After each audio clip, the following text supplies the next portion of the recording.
Aujourd'hui, nous allons parler d'un moment décisif dans toute recherche d'emploi, l'entretien d'embauche. Et je vais commencer par vous dire quelque chose qui surprend souvent les candidats. Lorsque vous êtes convoqué à un entretien, c'est vrai, vous avez déjà franchi une première sélection. Votre CV a été lu, votre profil a été étudié, votre candidature a retenu de l'attention. Autrement dit, l'organisation pense déjà que vous pouvez potentiellement faire le travail. Pourtant, beaucoup de candidats échouent à cette étape, non pas parce qu'ils sont incompétents, mais parce qu'ils commettent des erreurs évitables. Et ce qui est frustrant, c'est que ces erreurs passent souvent inaperçues. Le candidat sort de l'entretien convaincu qu'il a été bon, puis quelques jours plus tard, il reçoit un refus, sans vraiment comprendre le pourquoi. Avant d'aller plus loin, permettez-moi de me présenter. Je suis Dr Nancy Sobossi, je suis une médecin spécialiste en santé publique, stratège de développement de carrière. Depuis plusieurs années, j'accompagne des étudiants, de jeunes professionnels, des diplômés dans leur développement professionnel et leur recherche d'opportunités. Et au fil de cet accompagnement, j'ai observé une réalité frappante. La majorité des personnes que j'accompagne possèdent déjà le potentiel nécessaire pour réussir. Elles ont les compétences, elles ont l'expérience, elles ont la motivation qu'il faut, mais elles manquent souvent de méthodes, de stratégies. C'est ce constat qui m'a conduite à créer différents types de programmes pour les accompagner et spécialement ce podcast. Dans cet épisode, je vais partager avec vous les 5 erreurs que j'observe le plus souvent chez les professionnels que j'accompagne. Et surtout, je vais vous montrer comment les éviter parce qu'un entretien n'est pas un examen. C'est une opportunité de démontrer votre valeur. La première erreur, c'est le fait d'arriver à l'entretien sans connaître réellement l'organisation. C'est probablement l'une des erreurs la plus fréquente et la plus fatale. Pourtant, c'est souvent l'une des premières questions que le recruteur va vous poser. Que savez-vous de notre organisation? Ou encore, pourquoi souhaitez-vous travailler avec nous? À ce moment-là, beaucoup de candidats répondent parce que votre organisation est reconnue, parce que je suis intéressé par le poste, parce que votre mission m'intéresse. Le problème, c'est que ces réponses sont vagues. Elles pourraient être utilisées pour n'importe quelle organisation. Elles ne montrent aucune préparation. Imaginez maintenant un recruteur. Il reçoit un candidat qui semble découvrir l'organisation le jour même de l'entretien. Quel message cela envoie-t-il? Simplement que le candidat n'a pas pris le temps de se préparer. Or, la préparation est souvent perçue comme un indicateur de motivation. Ce qu'il faut faire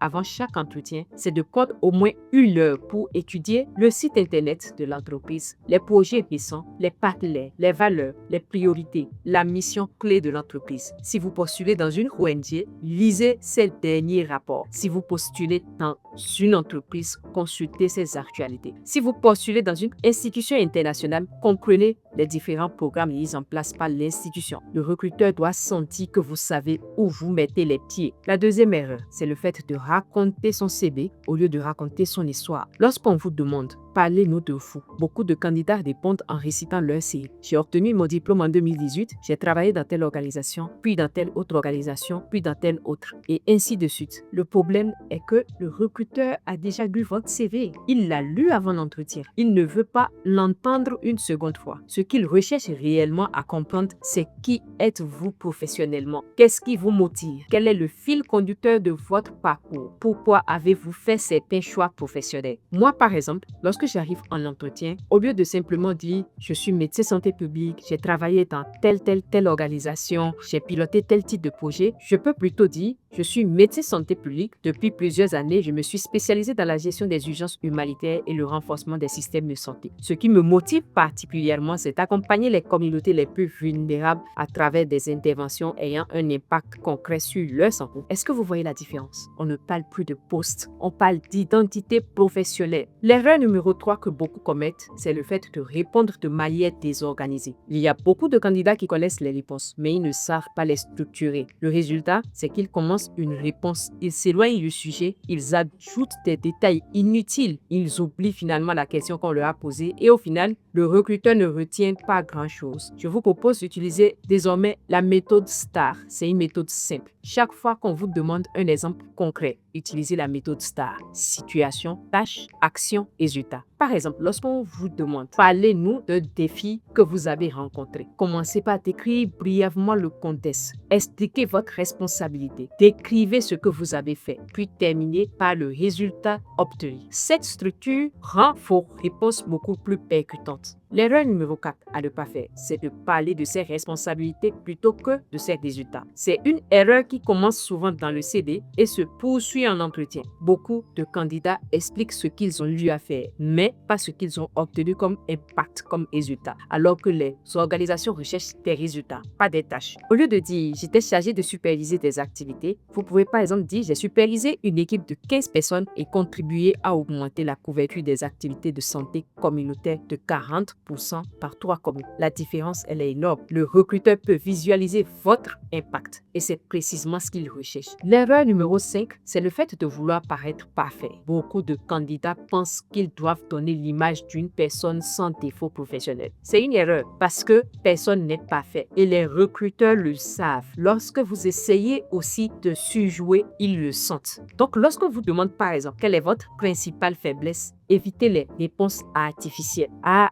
moi, mon défaut, c'est que je suis trop perfectionniste, je travaille trop. Le recruteur entend ça tous les jours. Choisissez plutôt une faiblesse réelle, puis expliquez comment vous travaillez dessus. Cela montre votre capacité d'introspection et d'amélioration. L'erreur numéro 6 à ne pas commettre, c'est le fait de négliger la communication non verbale. Avant même que vous commencez à parler, le recruteur observe déjà plusieurs choses. Votre posture, votre regard, votre façon de saluer, votre capacité à écouter, votre assurance. Et cela influence inconsciemment son jugement. Imaginez-vous deux candidats. Le premier évite constamment le regard du recruteur. Il parle très doucement. Il semble hésitant. Pendant ce temps, on a un deuxième candidat qui est calme, qui est souriant, qui est présent, qui regarde son interlocuteur dans les yeux. Même si leurs compétences sont similaires, le second inspire davantage confiance. Et la confiance joue un rôle important dans la décision finale. L'erreur numéro 7, c'est le fait de ne poser aucune question à la fin de l'entretien. À la fin de l'entretien, le recruteur demande presque toujours « Avez-vous des questions ?» Et beaucoup de candidats répondent « Non, merci ». C'est une erreur, une grosse erreur, parce que c'est souvent votre dernière occasion de démontrer votre intérêt. Je vous partage quelques questions excellentes à poser à la fin d'un entretien. Demandez par exemple au recruteur quels sont les principaux défis de ce poste au cours des 6 prochains mois. Comment évaluerez-vous la réussite de la personne qui occupera ce poste? Quelles sont les priorités stratégiques de votre équipe actuellement? Ces questions montrent votre maturité professionnelle, ce qui fait vraiment la différence. Après avoir participé à de nombreux recrutements et accompagné des professionnels dans leur préparation, j'ai remarqué quelque chose. Les candidats retenus ne sont pas toujours les plus diplômés. Ils ne sont pas toujours les plus expérimentés. Très souvent, ce sont ceux qui se préparent les mieux avant d'arriver en entretien parce qu'ils arrivent avec une compréhension claire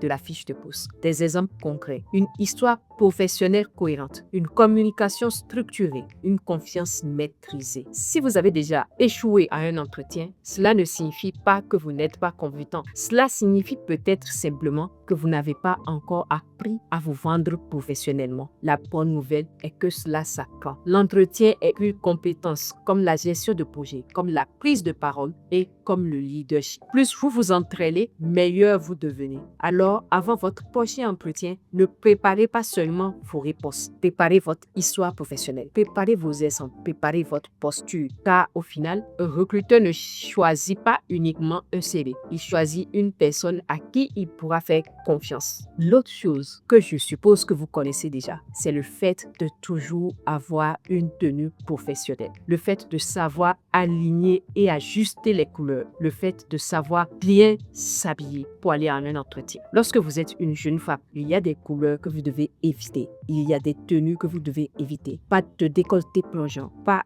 de tenue stretch qui montre toutes vos formes. Évitez un maquillage trop sophistiqué. L'entretien, c'est un espace où vous venez exprimer votre savoir-faire, votre savoir-être. Du coup, si vous en faites trop, certains recruteurs peuvent vous juger là-dessus et estimer que vous n'êtes pas vraiment la personne idéale pour le poste. Parce que oui, l'apparence compte beaucoup.